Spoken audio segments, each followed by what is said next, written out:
Chris, welcome to Locked In, man. We've been talking about doing this for months now. Yeah, You were on Johnny Mitchell's show. You're on Matt Cox's. yeah. I came across you because I do the clips for Johnny, and I did all your clips and posted them and clipped them up. And you have, it goes without saying, an Yeah, incredible story. yeah, thank you. But shout out to Spotify for letting us use the studio right now. We're Yeah. in Los Angeles, California. So it worked out good. So you didn't have to come all the way to the East Coast. Yeah. You live in California, right? Yeah, I live 30 minutes from here. Awesome. Yeah. And you're the author of Orange County, The Dark Side, Yes, sir. which we have here. So if you Yeah. want to tell the people like a little elevator pitch of what this book is about Okay. and why it's important to you. Okay, so I grew up in a pretty dysfunctional family. My dad started running cocaine when I was 13, and eventually what happened was, I ended up running the streets and ended up with a life sentence in prison. In that book right there, I first started writing it kind of to my daughter because I was never getting out of prison. At one point, I never thought I was getting out, and I wanted my daughter to kind of know everything that I went through. I really kept in contact with her a lot, but I wanted her to know from me, like my side of the story. And and then I got out. They changed some laws, and by the grace of God, I was let out of prison, and I showed it to a few people. And they're like, "Hey, you should get this published. This is a great story. This is a great comeback story."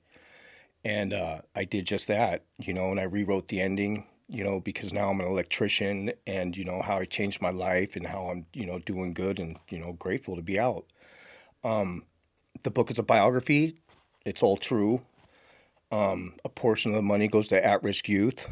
That's my biggest thing. I want to help kids not make the same, decisions I made and end up in trouble or get them out of trouble. And, it's on Amazon. It's on Apple audiobooks, Barnes and Nobles. It's all over the place.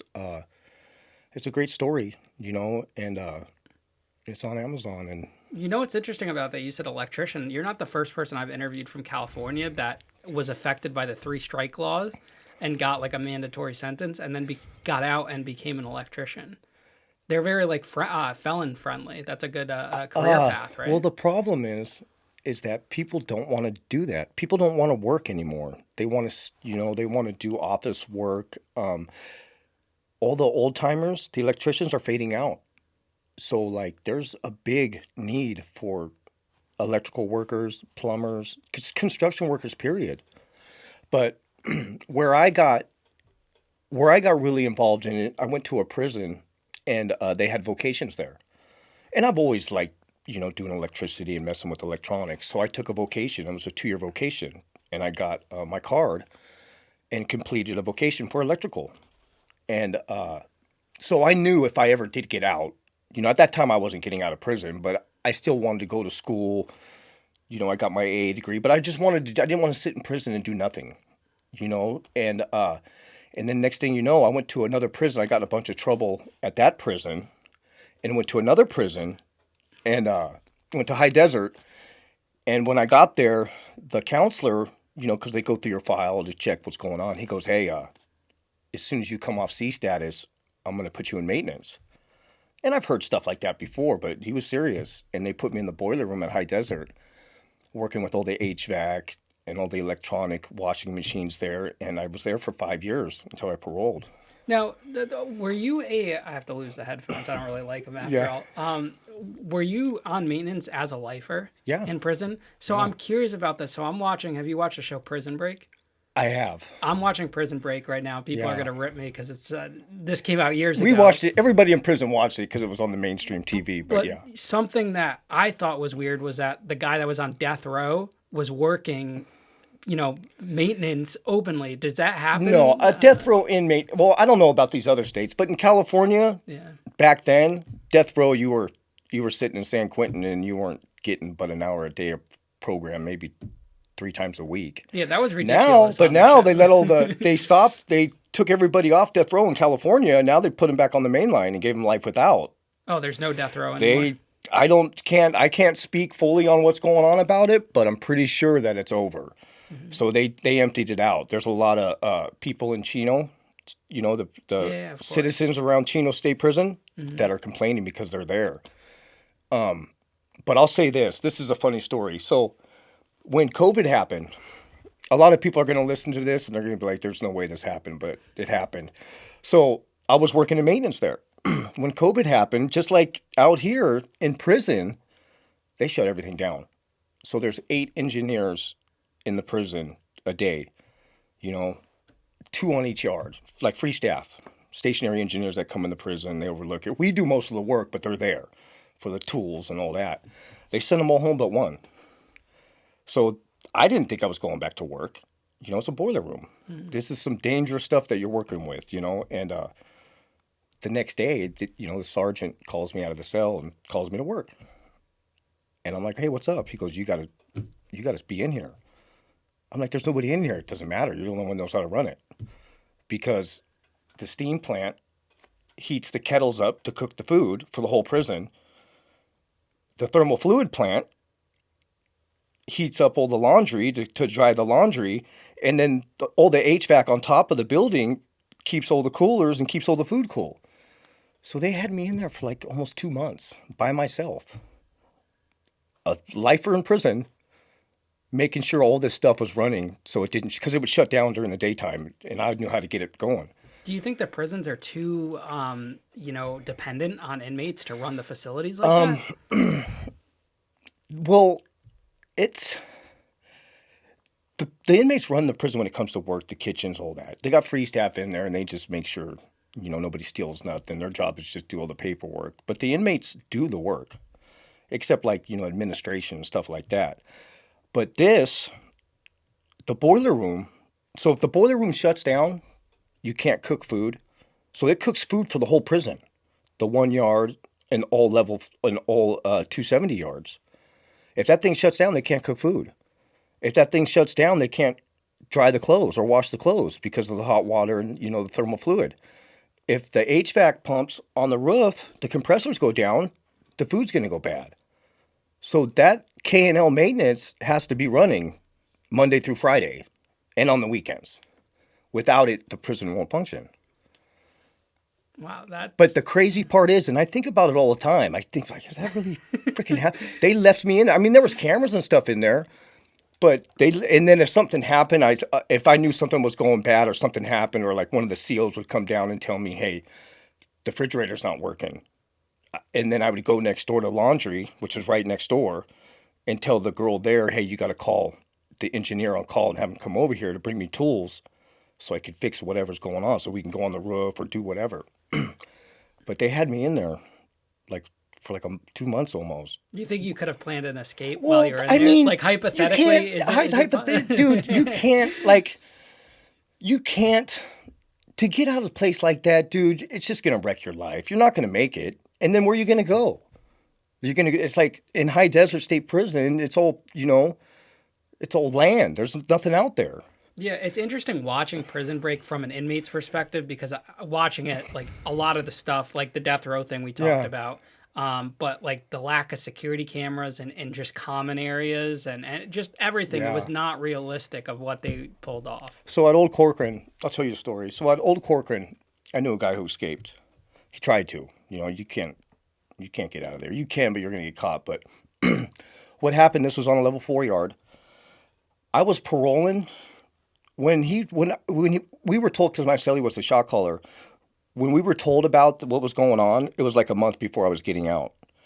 So what he did, I don't know if you're familiar with the 270 cells in California, but at Old Corcoran, they got 270 cells, and then they got the shoe in the back and stuff like that. But this was on an A yard at Old Corcoran. His name was Taz. And what he did is he worked on the yard crew. So he got one of the horseshoe stakes, ripped it out of the ground, took it to the cell. And then he would go to like each building and say, hey, I need to borrow a broom. And he wouldn't bring it back. And he brought all that stuff to his cell. And what happened, why it was able to happen is because the building cops got too relaxed with him and they didn't search his cell. And what he did was he pounded out the back window and the concrete with a rock and that horseshoe. The horseshoe pig, pounded out at night. It's pretty loud, dude. That's pretty loud. Like if you really, I don't know if you know, but that'd make a lot of noise. That's like if somebody sharpened a knife, you could hear it, right? but he did it. And a couple days after I paroled, one of my homeboys called me and said, "Hey, Taz got busted trying to escape," and he got out. And then there was also a PIA laundry on the yard, so PIA laundry cleans clothes from the outside. So he was able to get personal clothing. He had all this stuff in his cell. So he got out of the cell. Him and his buddy got out of the cell. But they made a ladder out of the brooms, but it was like this much too short and he couldn't get over the electric fence. How much time did they give him after they caught him? I seen him after, because I paroled, then I came back with life. About 8 months later, I came back with life, and I ran into him at Kern Valley on a 180 yard, and he was there, and he didn't really talk about it. Like, I can't, it's really, I mean, he's doing life anyways, but it's like 3 years or something like that. They add to your sentence or something, but he was doing life anyway, so it didn't matter. But the problem with that, now that he did that, anytime somebody says something like, "Hey, this guy's gonna," or whatever, or they could just say that. So they were messing with him for years, locking him up in the hole, attempted escape. It just causes problems, man. Yeah. And he's not gonna. I mean, he tried, but to me, I don't know. Unless you really have a plan to like really get out, and then plus get out of the country, you're wasting your time because.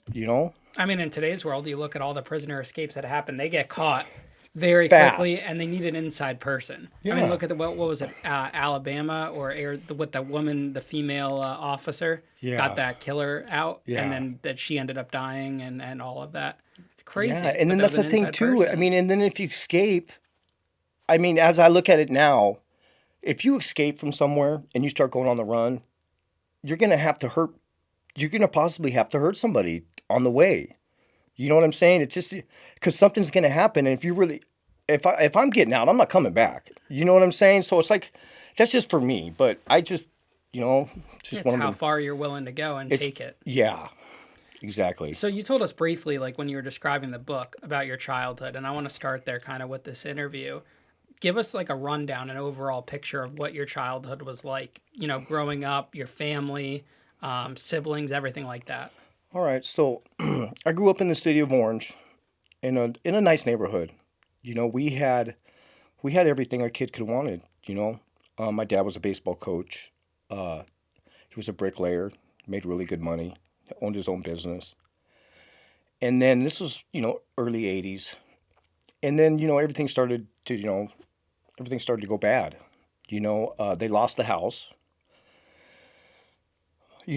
Exactly how that happened, I don't know. I'm pretty sure it's because of the drugs. My dad started using cocaine. At this time, I didn't know what was going on. I was too young. But, we ended up moving to another house just right down the street. We changed schools. And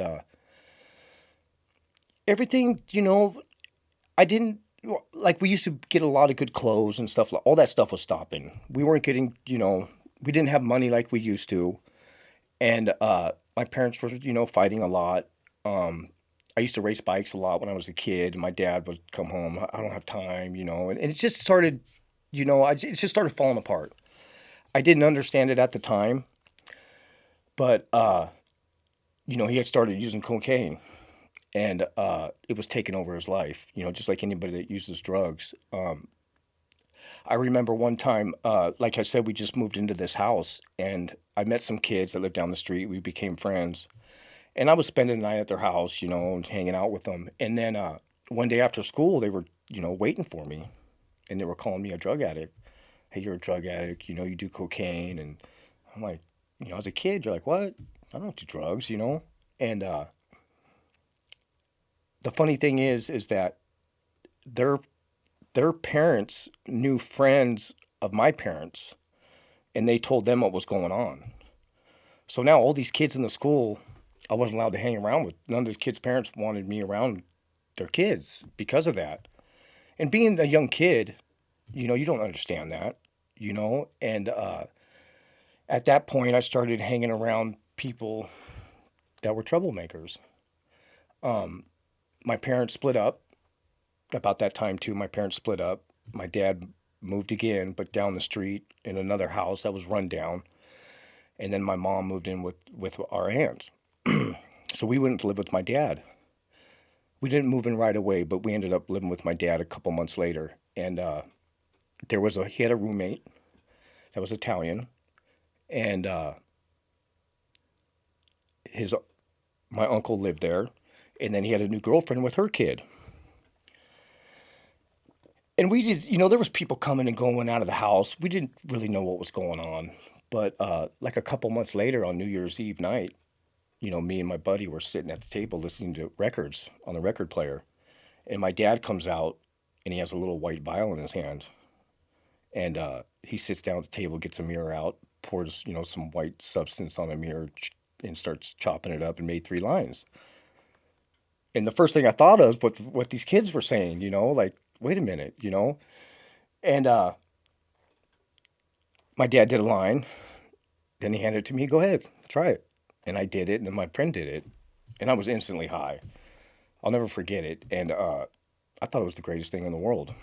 Wow. Do you ever think about how you're, like, when you were in prison years later, did you ever think about that moment and say, like, if that never happened, I wouldn't be here right now? I do. I thought about that a lot. You did time too, so you understand when you're in prison, you think a lot about the what ifs, how this could have happened or how this could have went differently. But yeah, it changed my life, man. Immediately, we were just doing cocaine all the time. I'd get lines for doing the dishes. I'd get lines for doing good in school, which wasn't often, but for washing the trucks, for my allowance, For Christmas, we got like, a half gram of Coke, a $50 bill, and a carton of cigarettes. And we thought it was the greatest thing in the world. Being a kid, you don't understand. You're like, oh, my dad's the greatest dad in the world, But that faded away fast because with drugs comes a bunch of drama. We could see what was going on and we were figuring it out. My dad's girlfriend, she was a nightmare. I remember, just going to get milk or going to get food out of the refrigerator. She'd be sitting at the kitchen table and she'd be all drunk or whatever. And I just want to get something to eat, and I'd get mad dog just going, get out of the fridge or just whatever, And, yeah, it was a crazy environment. Did you ever find out what was a trigger for your dad? Like, because he had a good life. Everything was good. And then all of a sudden it wasn't. So did you ever find out about that? I think what I did find out was that one of his friends got him started on it because he didn't mess with drugs in school or nothing, One of his friends got him started on it. It was in the 80s, and everybody was doing coke in the 80s. Not everybody, but a lot of people were. It's like the 90s for meth for people, It's the same thing. Everybody was doing it. My dad's roommate, had bags and bags of cocaine, bags and bags of weed. I'd come out for school sometimes and he would fall asleep out in the front because he just cook cocaine and boil cocaine and make rock out of it, in the kitchen. Mm-hmm. And he'd be passed out in a chair and he would leave his door open and there'd just be bags of cocaine, bags of money. I'd go in there, get a couple spoonfuls, grab a little bit of money and take off to school, But,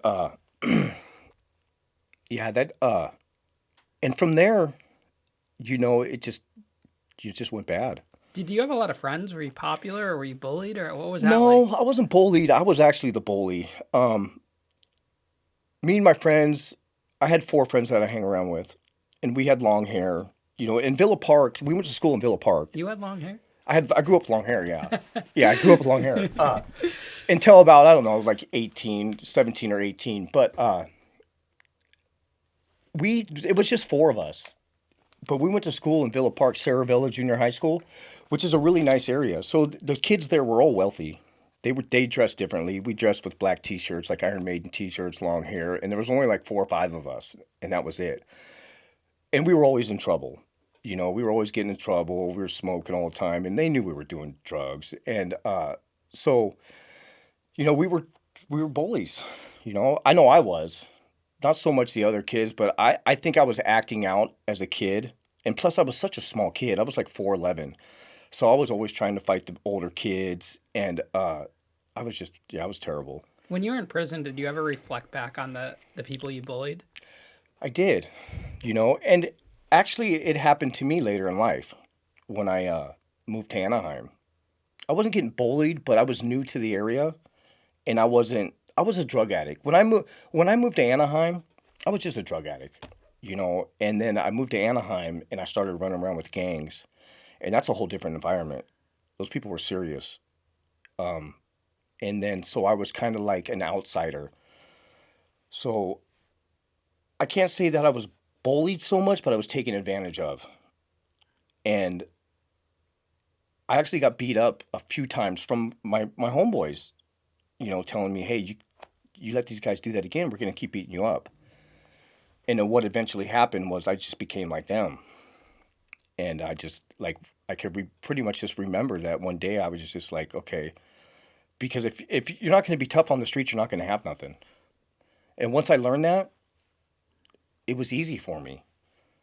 Being tough is not that hard, being I hate to say it, like, I've shot at several people.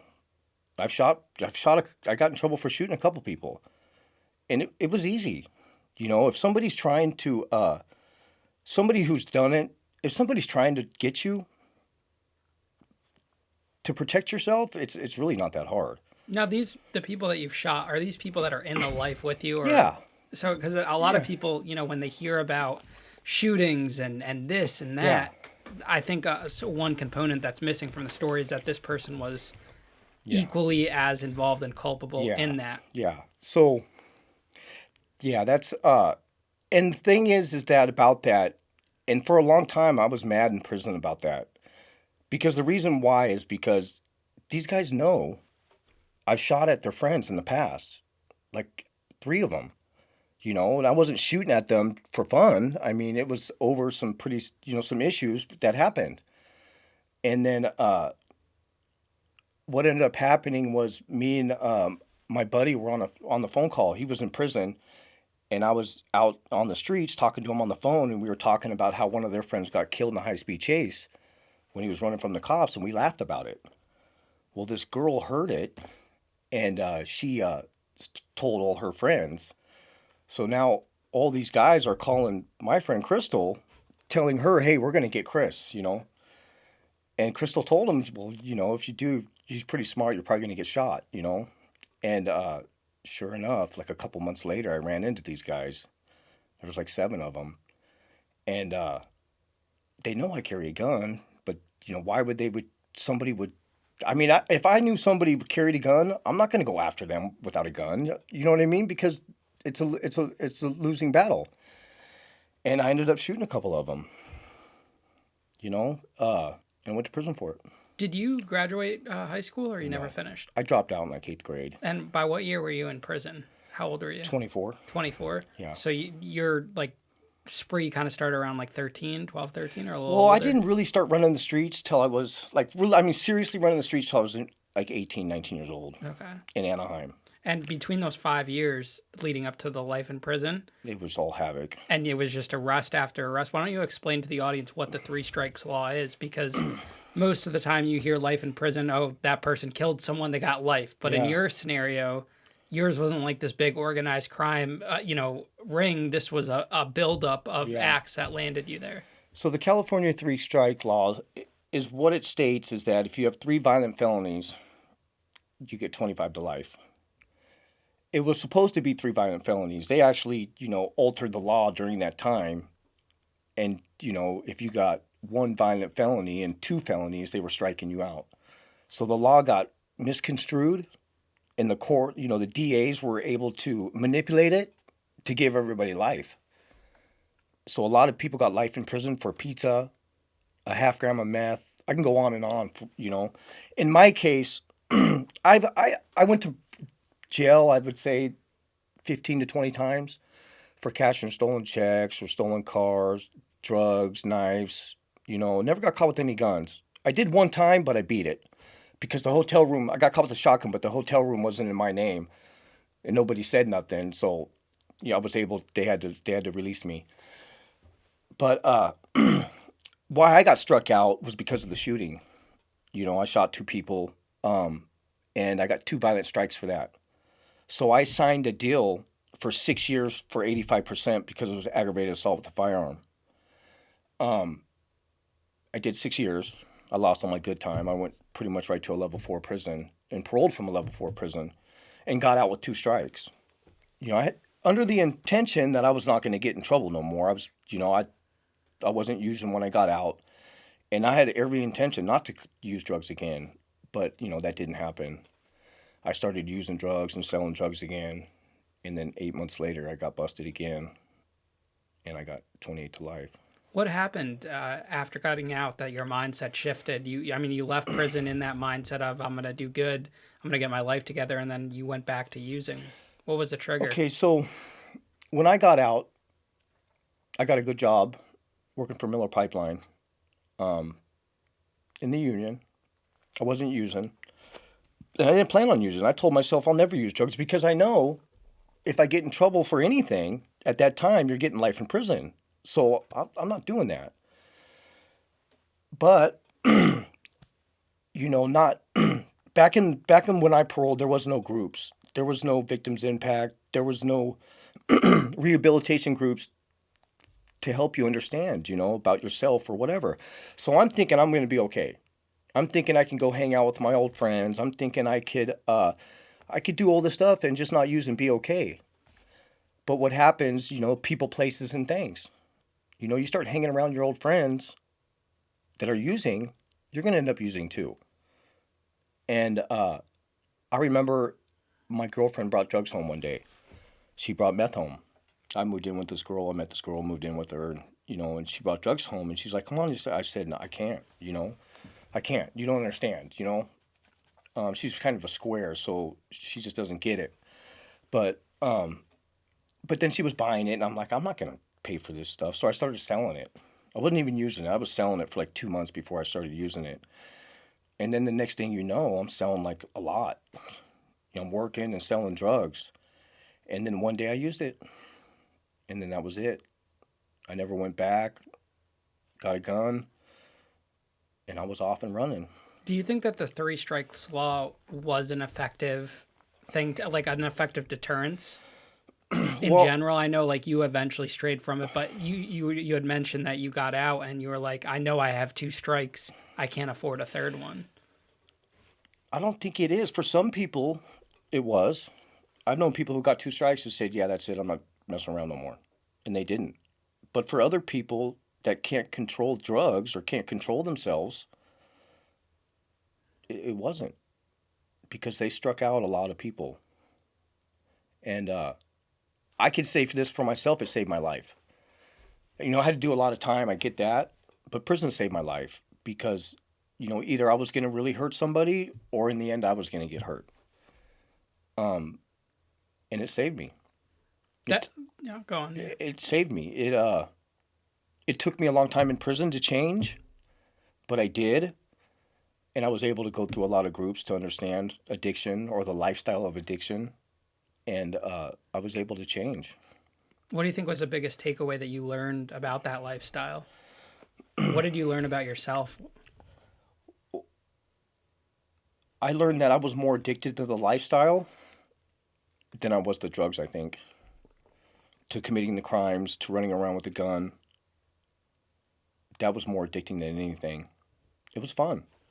It wasn't always fun, but, it was exciting. And once you get caught up in that lifestyle of addiction, it just becomes easier and easier. You start off doing low crimes, and then you just start doing more and more. And then next thing you know, you're shooting at people. I'm not saying that happens to everybody, because you got people just run around the streets and do drugs and small crimes, and they go in and out of prison their whole lives. Like I've seen guys in and out 10 times while I was in there for 20 years. Same guy. And then you got other people that just take it to the extremes, and they do crazy shit and they get busted and they do life. Those people that got life from that 3rd strike, are a lot of them addicts?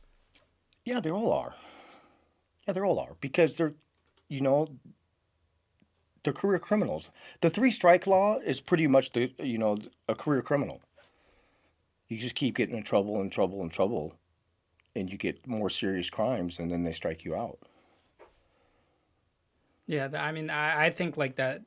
A lot of those cases were addiction issues. Yeah. That had they been provided some actual help for treatment overcoming their addiction, they might not have ended up. Yeah, but another thing too about that is you have to want to change. You have to want to change. You have to have a good support network. It took me a long time. It took me a lot to understand that lifestyle, gangs and all that stuff. It's pointless. The end result is prison. And if you're really about it, you're going to get recode, and you're going to, be just locked up. And in the end, you can't get away with shooting people all the time. You're going to get caught. You can't get away with anything, especially nowadays. But you can't get away. You can't keep doing crime and get away with it.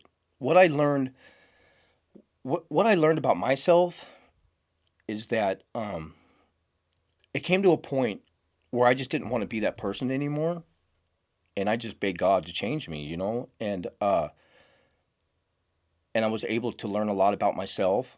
I was able to learn that, not only was I hurting the people that I shot, I was hurting their families.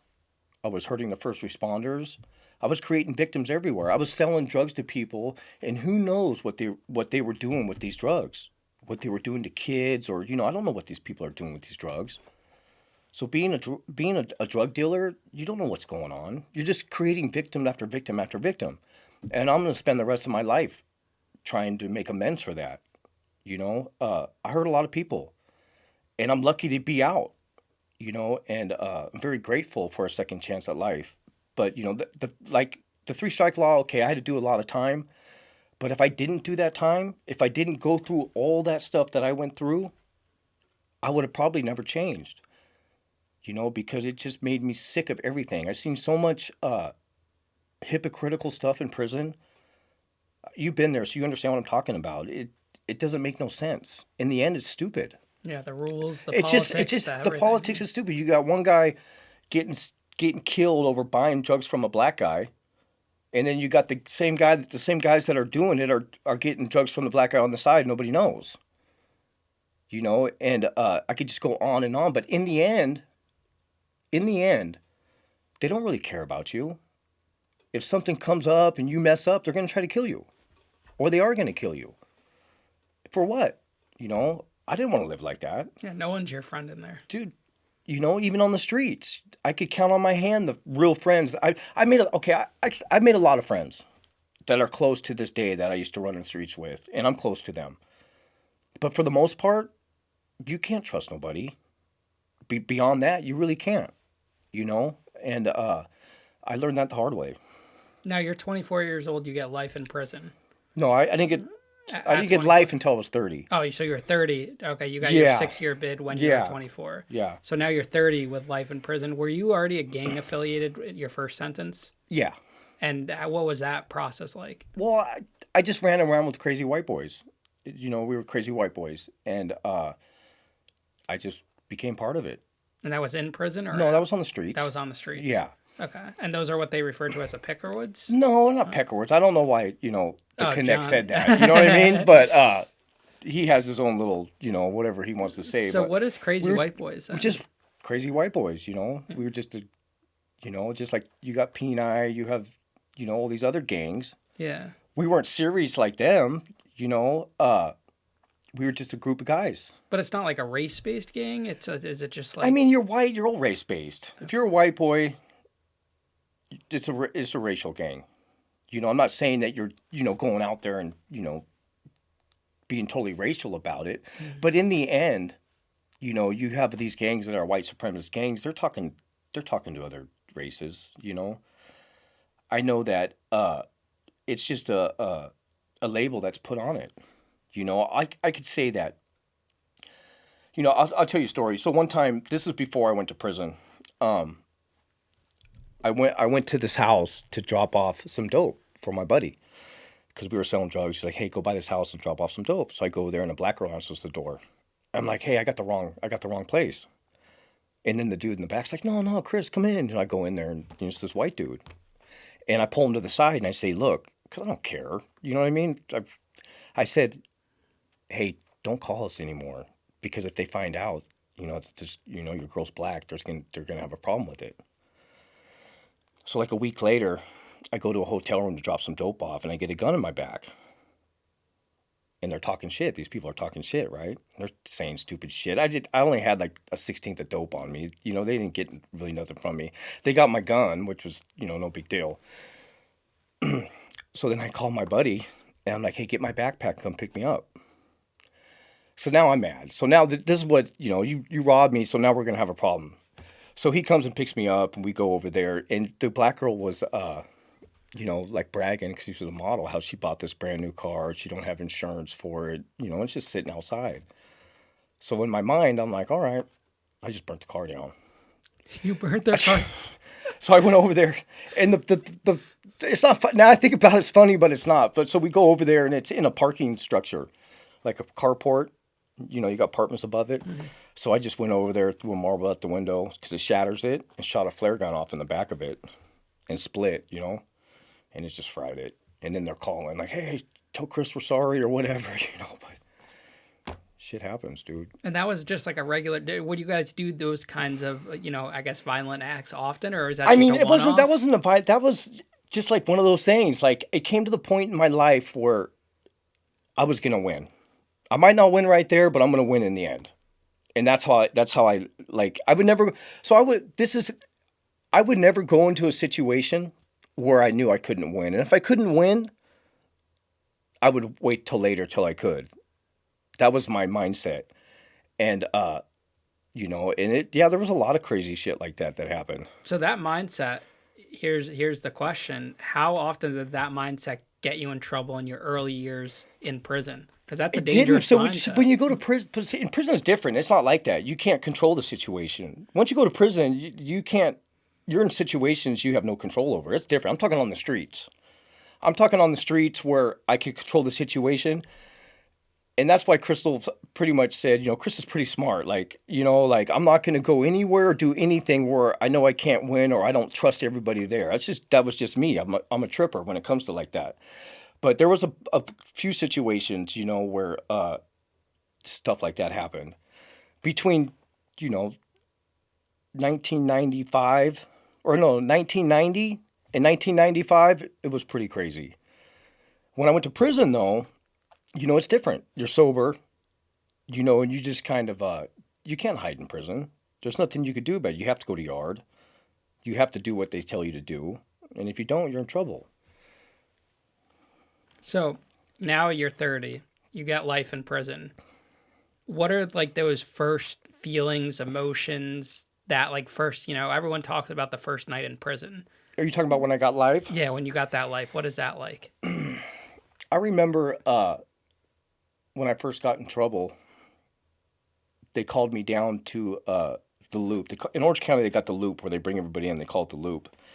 And they called me down to a room down there, and, you know, the investigators were there. They're like, hey, we found your gun. You know, they wanted to talk. It's pretty much what it was. They wanted me to talk. And I just told them, I go, I'm through. I'm out of here. You know, I knew it was over as soon as I got busted. There's no way because I got caught with so much stuff. I already had 2 strikes for shooting 2 people. At first, it was kind of like, yeah, okay. But, you know, I remember getting, you know, pretty depressed about it. I let my family down. You know, I got sober. You know, I cleaned up a little bit, you know, because there's no drugs in there. There is, but just not that much. And I remember thinking, you know, that's it. It's over. You know, my daughter's going to grow up without me. She already grew up 6 years without me. It's a terrible feeling because, you know, for somebody, because it's essentially you just lost your life, you know, and you're going to die in prison. And it sucks, dude, thinking that, you know, but you also adapt. You know, once you get to prison, you're out running around, you're doing your thing, you're working out, and you get used to it. You know, you're able to adapt to it. And if not, you're going to be miserable.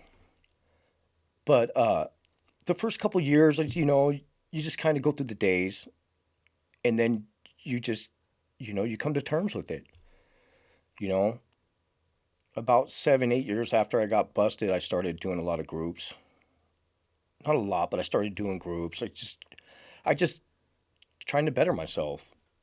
But it still took a long time for it actually to really happen. But, you know, it saved me. Do you think you navigate prison differently when you have a life sentence versus like when you had that 6 year sentence? Is the mindset different at all? Well, yeah, because when you, how do I say that? When you just get like 6 years or 3 years, you're just waiting for that day to get out. You know, um, you're just doing what you can to get by. You know your time is coming. As long as you don't take a life, you're pretty much going to get out, or unless you get struck out. I mean, because that was going on in there. But when you get life, that's your house, that's your home, and you try to make it as comfortable as possible.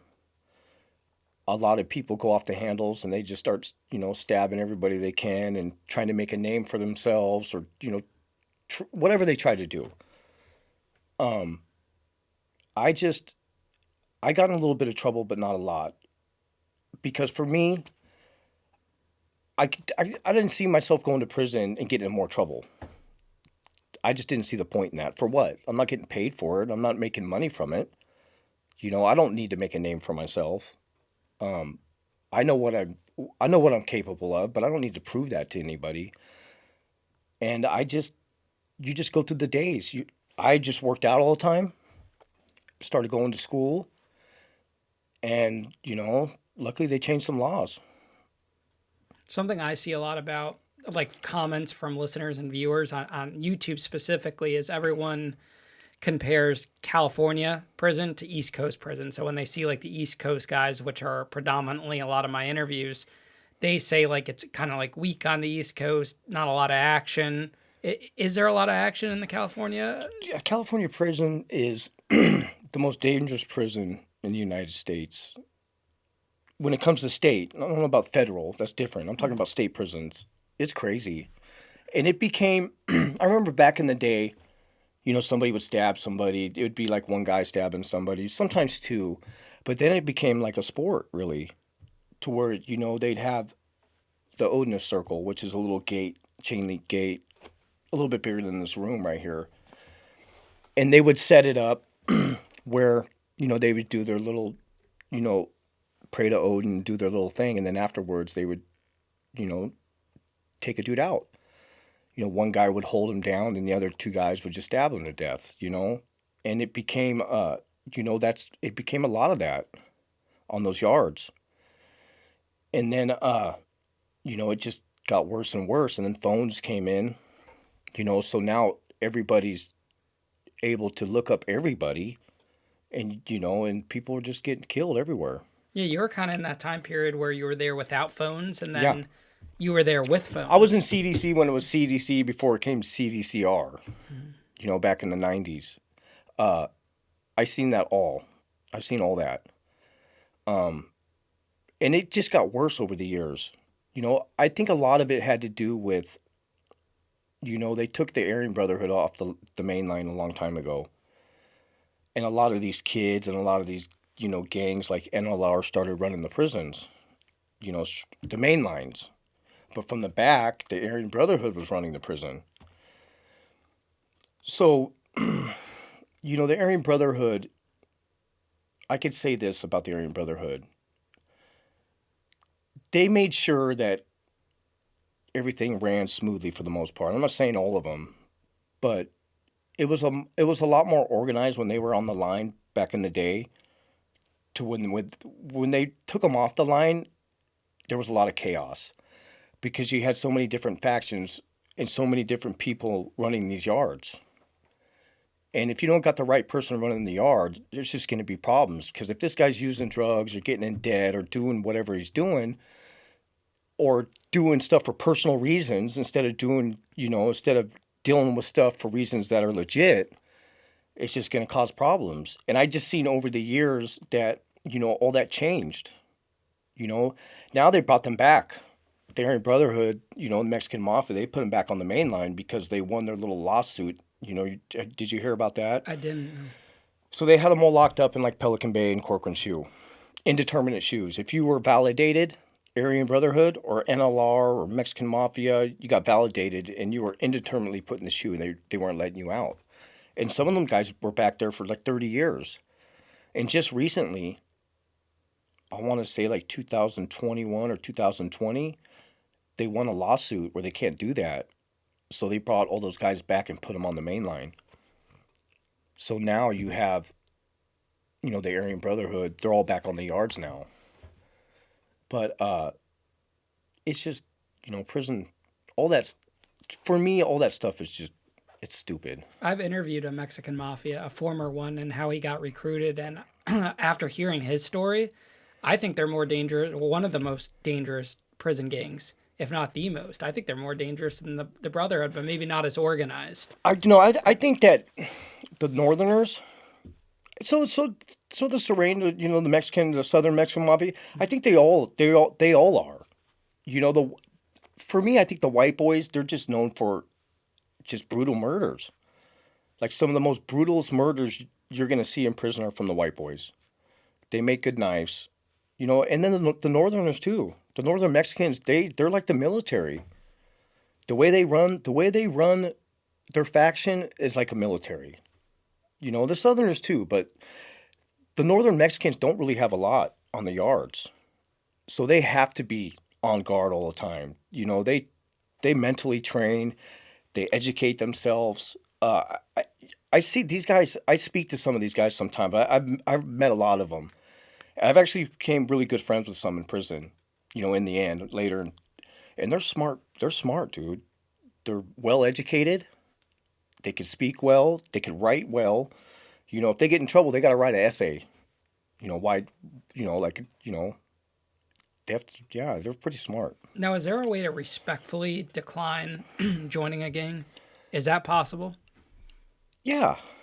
But is there ramifications once you decline? Okay, so... Yeah. So say you're like me and I go onto the yard.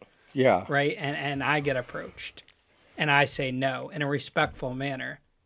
There's no ramifications to that? No, it's not like that. Now, I could say, like...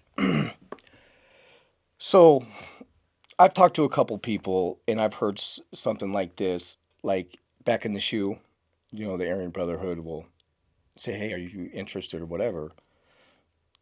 And if they say no, well, then they're kind of like, put on... I don't know how to say that right. They're just kind of put off. But then when something happens, if you don't do anything for them, then you're in trouble. You know what I'm saying? So,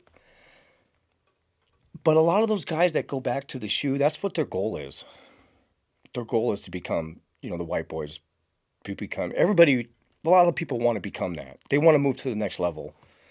But I don't think that if you say no, that you'll be in trouble, no. How are you able to avoid that? I just didn't really want it. I was more concerned about myself. I seen other people and them having to answer to other people, and I didn't want to do that.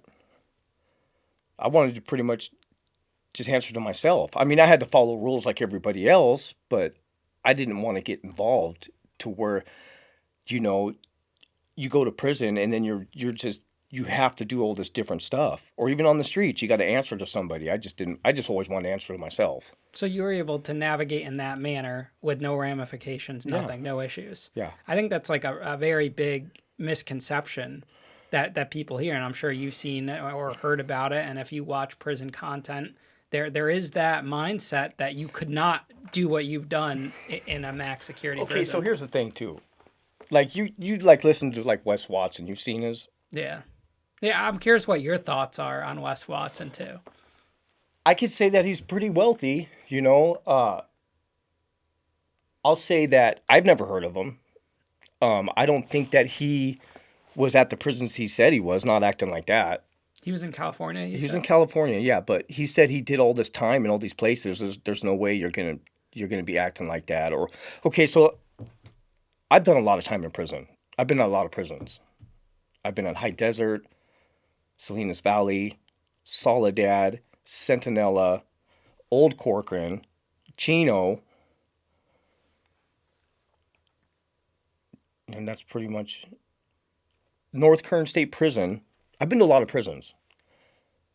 He's all these stories that he's talking about that I can't even make up that many stories. You know what I'm saying? It's bullshit. I think a lot of those stories that you see, these high profile guys, are textbook stories. Like the whole, you got to show good paperwork. You got to Well, you do got this. to. That's true. Yeah, But but I'm that's gonna. textbook though. That's I get that. textbook I prison. get that. But there's a lot of things too where every yard's different. Okay, all the 180 yards. I don't care if they're S and Y or main line. They're crazy yards. The S and Y yards are actually worse than the main lines. But every yard's different. Every yard's ran different. There's soft yards, there's tough yards, but like the level ones, twos, and threes, they're really not. I mean, people are getting hurt on the level 3 yards, but the level 2 yards, they're really not. And level one, that's really not even prison. But I went S and Y, and I'm not ashamed to say it. I dropped out. I went S and Y, and I'll say this about S and Y prisons. The problem when I dropped out, I was relieved. I was like, I'm glad this is over with.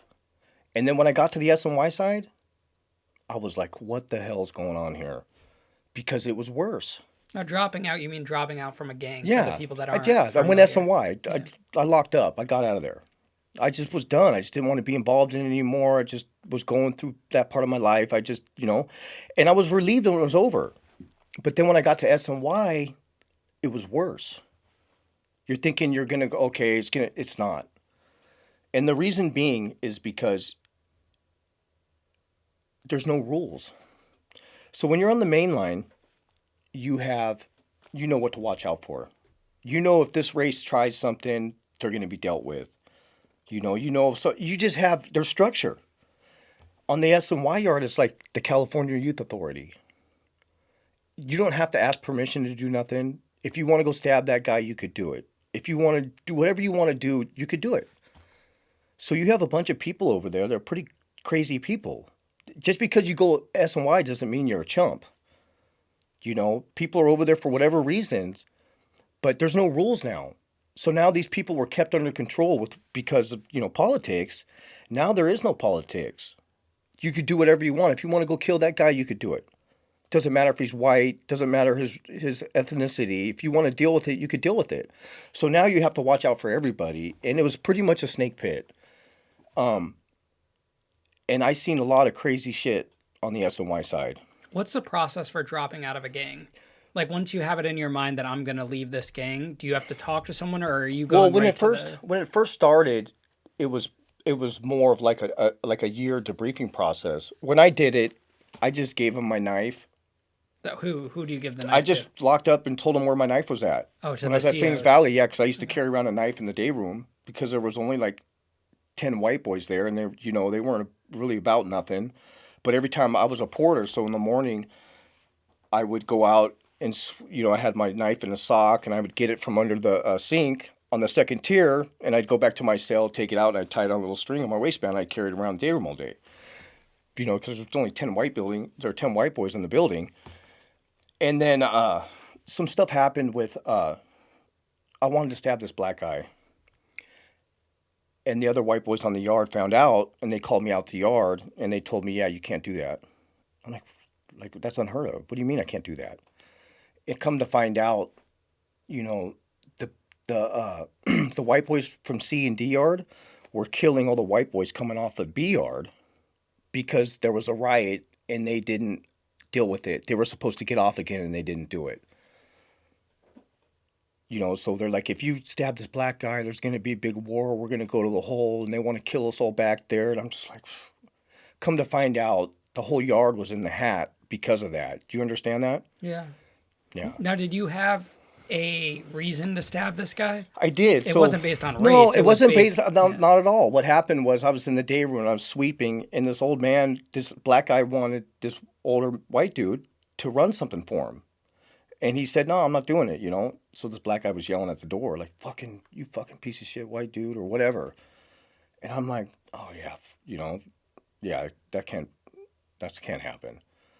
So I told a couple guys in the building when they come off lockdown, I'm going to stab this dude. They ran and told the other guys in the other building, which I would have had to get permission anyways. You know what I'm saying? But they went to the other building. The shot caller, they called me out to the yard, like 6 or 7 white boys, like, hey, you can't do that. You can't do that. And then I come to find out the white boy, the shot caller for the yard sold our table, the white boys' table, to the Paisas for $1 gram of dope. So I'm finding out all this stuff, and at that point in my time in prison, I'm like, yeah. And then the SNY, everybody was going SNY. Like, everybody was just going SNY. Now, when you drop out, can you rejoin? Or are you No, done? no, that's it.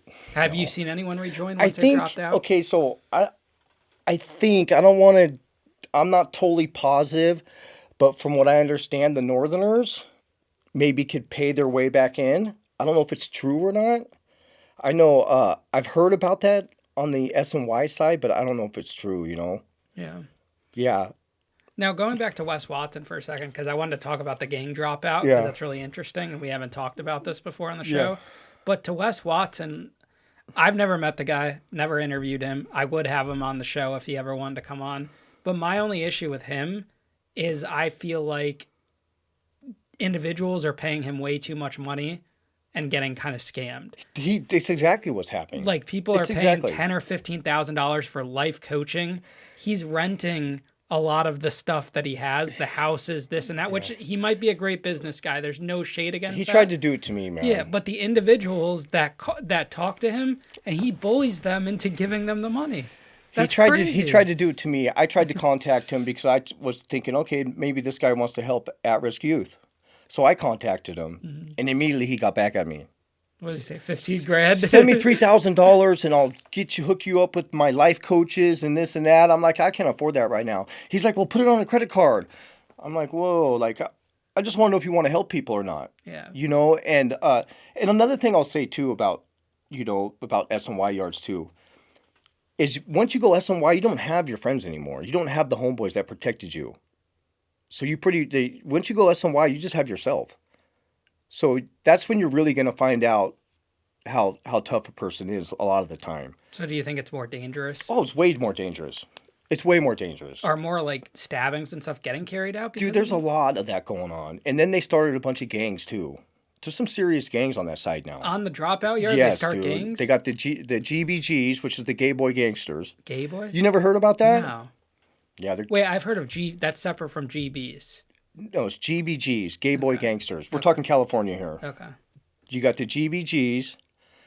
You got the FTBs now, I heard. You have the BBCs. You have the Northern Riders, the New Flowers.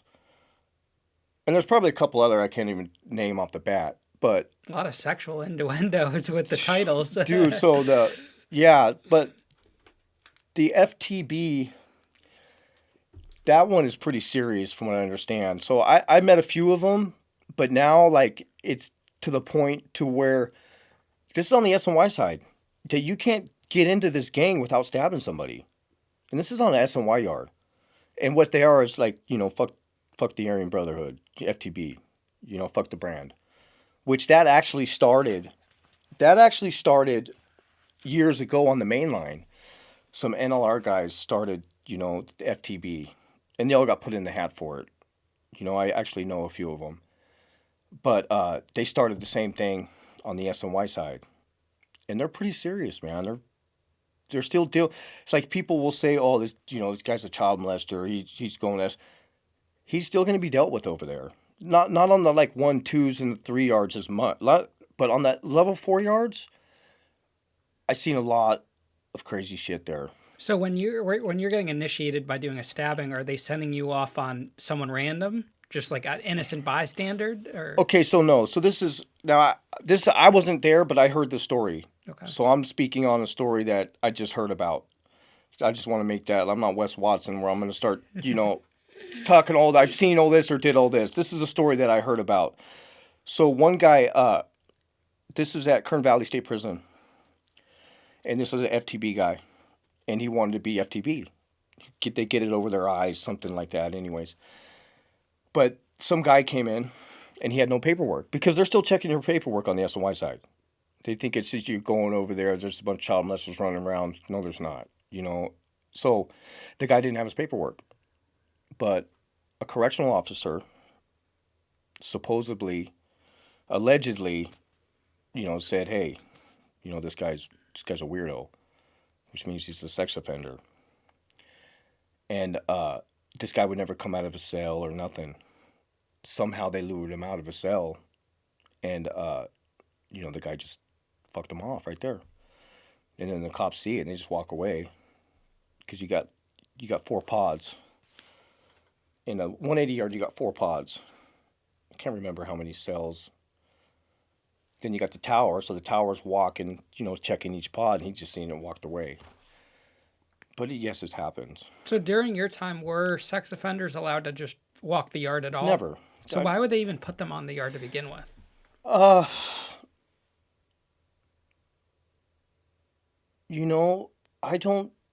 think, I couldn't tell you, dude. And another thing, too, that's crazy is they should have did, I mean, you'd think they would, but they don't. It's just the way it is. But it would alleviate a lot of problems for everybody, but, they don't do that. Yeah, because like in the feds, the sex offenders and the lows and even some mediums walk the yard freely. It's normal. Just on all the yards? Yeah. Maybe not in the penitentiaries. I know there are certain like penitentiaries, the max securities in the Yeah. feds, specifically for sex offenders. Yeah. But most of the time they're On the lower level SNY yards, they do, but they're being beat up. They're being sometimes they're getting stabbed, like the 3s. Once the 1s and the 2s though, it's not like that, They're not being treated well. But I laugh at like a lot of these mainline prisons in these other states. I don't laugh. I just trip on it when I hear them talk about how they run their prisons and they think that, that it's tough. Where they talk about, where, oh yeah, we're just, taking this guy's stuff all the time and doing all that. I mean, if we're really about it, you want to brag about, beating up some child molester who is weak as it is, obviously messing with kids. But if you were really about it and you're really tough, wouldn't you just take them out? You know what I mean? To me, it's like, if you're not going to just deal with it, why even bother with it?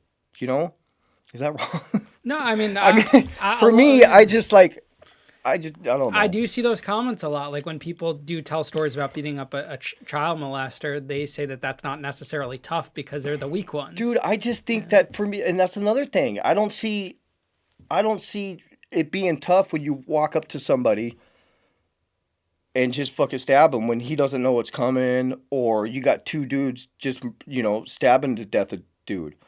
That, to me, that's not tough. I don't see that being tough. You know what tough would be? Is you giving that guy a knife and you getting a knife and then you doing it, going to a cell. That's tough. Or even on the streets, like, I don't see that being tough, but a lot of people look and they'll say, oh, that guy, he stabbed a bunch of dudes. Like, okay, like, I just think that, I guess because I'm older now, I just don't see it. Now, these prison stabbings, when they go down, do you, like, looking back on it now, do you feel for, like, their parents, their relatives, the people that they care about? Because we all have people that we care about in our lives that, are indirectly affected by us going to prison. So when these types of instances go down, it causes even more like grief on the family. Yeah, when I was younger, I could say this for a lot of people. We would laugh about it all the time, and I think I did an interview with the correctional officer Todd Bartos a while back ago, a couple weeks ago, and he was talking about that because he said like we were talking about slashing somebody. Because I slashed the child molester at Salinas Valley, and we laughed about it. But, he said something that was, like, interesting. He said that, well, I want to make something clear here. It's not that we're heartless people and that we're just, like, maniacs or whatever, but we laugh about it because it's like a defense mechanism. You learn to like just kind of get through it, or you're going to go crazy because you see it so much. Like I've seen a lot of stabbings in prison. Okay. But you got to also understand that I was in the cell a lot, but like correctional officers that work 8 hours a day there, everything that happens on the yard that day, they're responding to it. Could you imagine all the shit that they're seeing? You know what I'm saying? Are they becoming targets? Are they in Well, danger? they become targets, and it's not necessarily their fault, But what I'm saying is that, like, we'll go back to Wes Watson again. He says he sees all this stuff, crazy stuff. I did this, or this guy's happening, or this is like, how do you see all this stuff? You're in your cell unless you were like in a level 2 prison, but stuff like that's not happening there. And back to the child molesters, like I know there are parents of child molesters that watch and listen to the show, and like when I hear some of these stories, I feel for them because they're going through that, and that's not to say what their child did isn't wrong, but it's like I feel like there needs to be an equal balance, Like, are we really a better society because we're taking out those people in prison? Like they're in prison to serve their time because they did an awful thing. Yeah. Do they need to be stabbed and attacked because of that on top of that? I don't know. It's such a gray area, I think, how can I say this? I think if my daughter was molested and that sex offender I wouldn't care. Now, as being a parent, I think any parent, if something happened to their kid, regardless of what they did, they're going to be in pain. Yeah. And that's the only way to look at it. And I mean, you could, and that's that, I just, I think that, that's another thing that I laugh about too. I was thinking about this the other day. You got all these guys in prison. I've done it too. So I'm not just saying in prison where, sex offender comes on the yard, he's got to go or that. But then when you get out of prison, they're all out here too. Are you hunting them down on the streets too? You got Megan's Law, like, it's just, yeah. It's tough, man. It really is because you feel for the innocent people that person's actions directly caused. Yeah, that's some sick. That's some sick stuff, though. Like, I think that, like, they passed this law in one of these states to where if you molest a kid, you get a death penalty. Didn't they say you're getting your body parts clipped or I think that what is it, sodomy dude, or something? But the problem, I can that's a whole rabbit hole I don't want to go down on this show, but a lot of these high level people in this country are weirdos, dude. I mean, look at the governor of I just don't want to, that's a rabbit hole I don't want to go down, but no, people do crazy shit, and you really have to be like, I'm conscious of when I'm interacting with people on social media, like DMs and stuff. You get like men. I see what girls put out on men. Men are fucking creepy. Yeah, dude. In some of these instances, saying the shit they say, and I get creepy DMs from other men too. Yeah, when they're coming on to me, this and that. People are creepy. The men are creepy, and they gotta watch themselves. They can't do that. Like that's not acceptable. Yeah. And I see I follow some girls where they screenshot and they post it up there. They can't block out the person's name, but I'm looking at them like, why do guys send this? You're no different than like a Chomo or any of those. If you're sending creepy shit to any type of girl like that, you should not be doing that at all. And that's why I have an issue against the guys that jerk off in front of female correctional officers. That's weird, dude. That's that makes no sense. Yeah, I don't get that. And they get dealt with. It doesn't matter what side they're on. Whether they're on the SNY side, they get dealt with because a lot of these inmates in there are trying to impress the staff as much as anybody else. They think that they're their friends when they're not. Yeah. Okay, I say I've made a couple friends with correctional officers, but it's different. But yeah. Now, you had mentioned from the get that you were focused on bettering yourself from the moment you got life in prison. Not the moment. It took a long time. But okay. But for the most part, you started before. My point is, you started before you knew your sentence was going to get reduced. Oh, yeah. Way before. I changed my whole life before I even knew I was getting out. So why? What's the mindset behind that, knowing you're not getting out of prison? So I just woke up in Ad's Egg, I was selling drugs and running around with knives out of prison, and I relapsed, and I was running around with an ounce of dope inside of me at all times, and I was all sucked up and skinny like I was on the streets, and I got in a lot of trouble. People owed money, people started dropping kites, and then I ended up, some guy, he told on me and had my room hit, so, we got in a fight. I ended up on a level 2. I was on level 2 for about a year, and I went to AdSeg, and I was just woke up in ads. It was my daughter's birthday, and I was just like, I just don't want to do this no more. I just don't want to do it. And I just made a decision that the next prison I go to, even though I was doing groups here and there, I got my electrical vocation before all this, and I just made a decision that the next prison I go to, I'm going to change. I don't want to die in prison being a scumbag, And I went to High Desert, and I started doing all these groups. I got a job in the boiler room, and I was hanging around with all these lifers that were doing these groups. A lot of them were on their way to going to board and stuff like that. I wasn't supposed to go to board till 2031. And even then, back in the day, they weren't letting nobody out at board anyways, but everything started changing at this time. But I wasn't supposed to go to board till 2031 because I had 28 to life. And then, but I changed, I was just, I changed. I did these groups. I learned a lot about myself. And then in like 2021, they started talking about Prop 57, where if you're a nonviolent third striker and you got 15 years or more in, that you're eligible to go to board. If you can get through the board of prison terms, you can get out no matter how much time you have left. And during COVID, I got the slip in the mail saying, hey, you're going to board. And I went to board and got out. Now, do you think that if you didn't take that time to better yourself before that was even a possibility, you would have ended up back in prison? If I would have got out in 2000, I almost got out. I thought I was going to get out with Prop 37 or Prop 36. If I would have got out during that time, I would have, me and my buddy, we were actually in prison thinking we were both going to get out. And we were talking about, yeah, well, if we get out, we're going to rob an armored car. Like we were already talking about being back in prison before, we even got out, Yeah. And he ended up getting out too. We're like really good friends. So, we laugh about it now, but we've gone to Disneyland and stuff like that together. But if we would have got out during that time, because we were all strung out on morphine and methadone and meth, and we were doing all sorts of crazy shit. But we were like, if we get out, we're going to rob an armored truck. We were watching all the shows on how they do it and how they don't get caught. But yeah, because we were all messed up on drugs, man. We know, we just had this mindset. Yeah.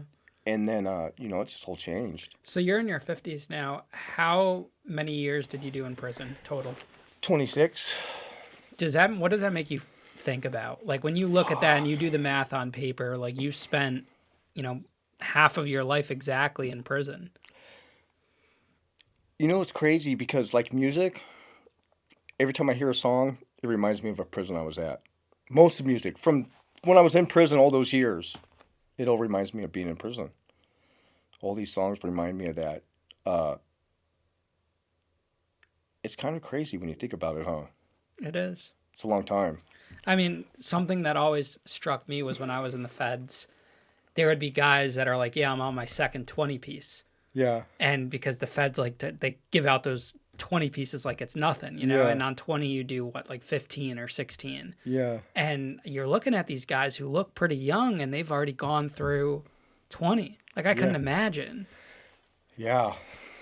I still sometimes, I can't even like where I'm at now in my life. I remember, through the years thinking, God, I just want to be out. It'd be great to be out and have a good life and have a girlfriend and job and just be normal. And I thought it was impossible. I thought that's never going to happen. But, you dream like, God, if I would have just did this, and now here I am, I've been out like almost 3 years now. I'm off parole.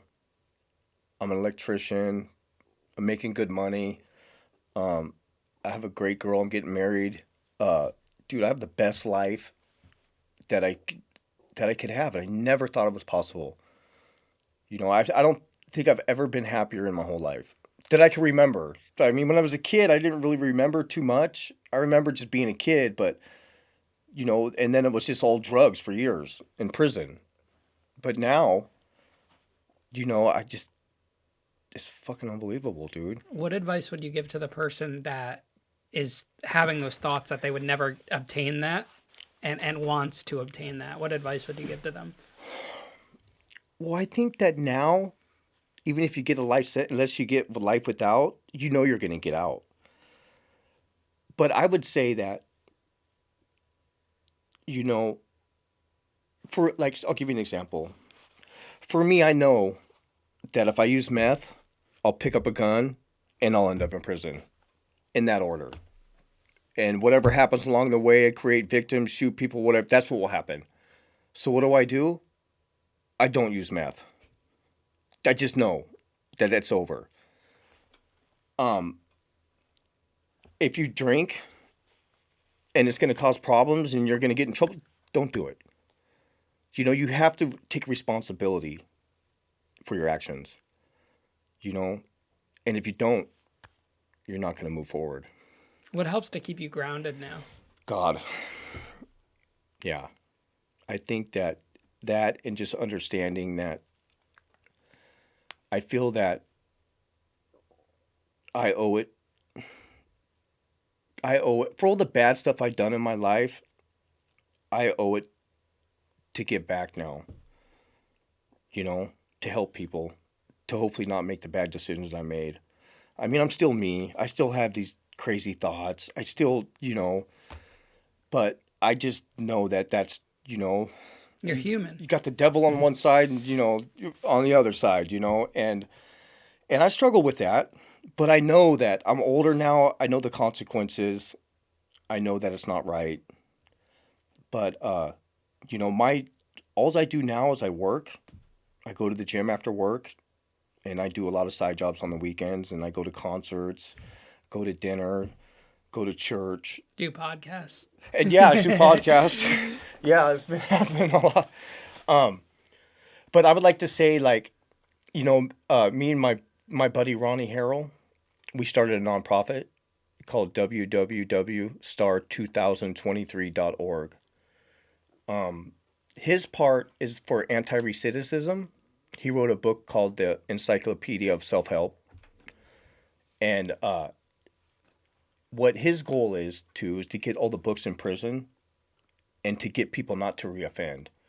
Because every person that he could stop to reoffend, that's the less victims being created. Because if you get somebody coming out of prison and they start using, and you know, and getting in trouble again, they're creating victims. So to him, every person he could stop from doing that is less victims that are being created on the streets. My part is the at-risk youth part. So my goal in 5 years is to open up a couple of vocations in Orange County for kids who drop out of high school or kids getting out of high school that's fully paid for them to become electricians so they can get in the trade and have a good life. It went online like a couple months ago. So we're trying to get donations for that. $1, $5, whatever anybody could do to donate is going to help in the end. It's going to take a lot of funding, but that's our goal. That's awesome. Yeah. And we'll put the link to that in the description of this episode. Yeah, and then also too, I would like to say something about my buddy Chad. So this shirt right here is called Unfucked. So if the back of the shirt's like, we are fucked, we are unfucked. Well, we used to be fucked, you know what I mean? But now we're unfucked. That's actually great. Yeah, so I like that. What he does, him and his wife Summer, for a while they've been, you know, donating money to Recovery Road or paying for people to get in to halfway houses that doesn't have the money, you know, for drugs and stuff like that. So they started this clothing line so they could really give back to people and help people, you know. So these shirts they're all over now. A lot of biker shops are getting them, but they're doing a really good thing too. That's awesome. They're good people. Were you able to rebuild your relationship with your daughter? Oh, it never went bad. Surprisingly, it never went bad. I kept in contact with her the whole time. What advice would you give to individuals who do serve a long prison sentence that come out and have to rebuild a relationship with their kid, or even are thinking about how they're going to maintain that relationship while they're in prison and be a parent? Okay, especially from a male perspective. This is what I did, and I'm surprised that my daughter's really not upset with me, but I wrote her like 2 or 3 times a week. Growing up, I sent her, when she was just a kid, I'd send her a card a couple times a week. But I would write her just a little, hey, I love you, how you doing? Not a lot, but I always kept the mail coming to her. And her grandma said that, you know, that she listened to me. She would listen and she would be waiting by the mailbox all the time. I think it's very important to constantly write your kid and just let them know you're thinking about them. And I think that, for me, it helped me feel good about myself, but it also helped my daughter. But I would say that, just try to be in their lives, because you're still their parents. They're still gonna they're still gonna love you. They might not be happy with you, but me and my daughter, we talk. You know. Now on the other hand, I have a son that is not going too well, but I have nobody to blame for myself but that. Him and my daughter are the same age, different mothers, but he's in Texas. It's a whole nother story. Yeah. Well, I wish your son the best, and I Yeah, hope you know. I see him. He posts like, he'll like respond, not respond, but he'll like get on some of my stuff on Facebook. But the thing with that, is that his mom told him that somebody else was his dad till he was 18. He didn't even know that I was his dad, and then so it just kind of messed things up. He's angry about that, which he has every right to be. Yeah. And it's all my fault. In the end, all of it's my fault because I left.